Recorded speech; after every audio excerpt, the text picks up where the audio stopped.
With more portrait videos being created than ever, it's time for you to embrace all the aspect ratios to create 1x1, 4x5 and 9x16 content.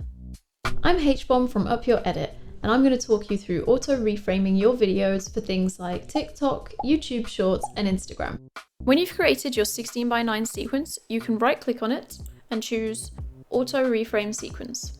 Within here you can title your new sequence, choose which aspect ratio you would like it to create.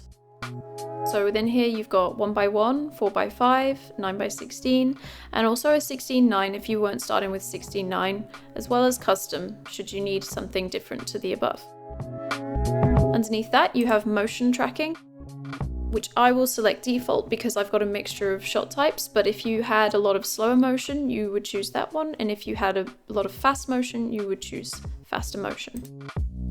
You can choose whether to nest your sequence or not. If you've created any motion adjustments such as zoom-ins on any shots, then you'll want to choose nest clips.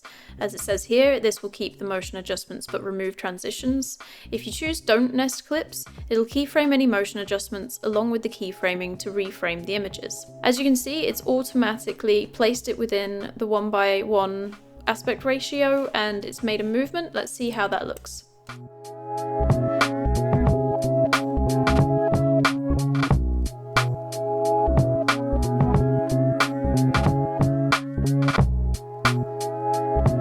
At the front you can see that there's a little bit of movement that I don't necessarily want, so what I would do is you can select the clip, go to auto reframe in your effect controls, and then if you click overwrite generated path, it shows you your keyframes.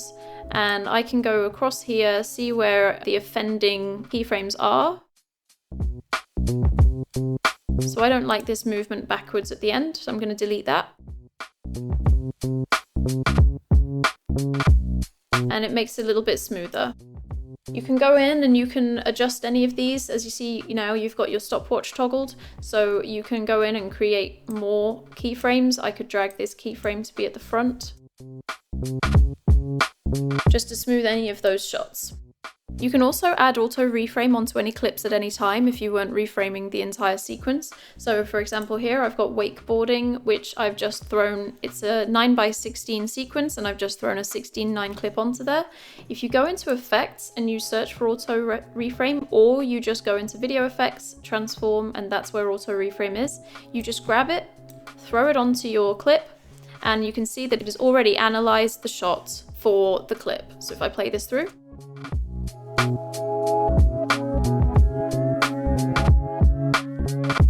and you can also go into the overwrite generated path and you can see here all of the keyframes that it has created for that one clip.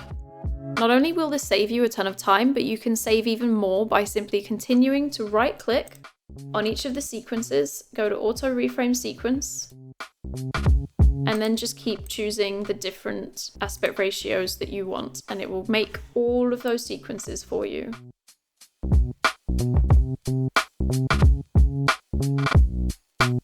And here they are within this bin.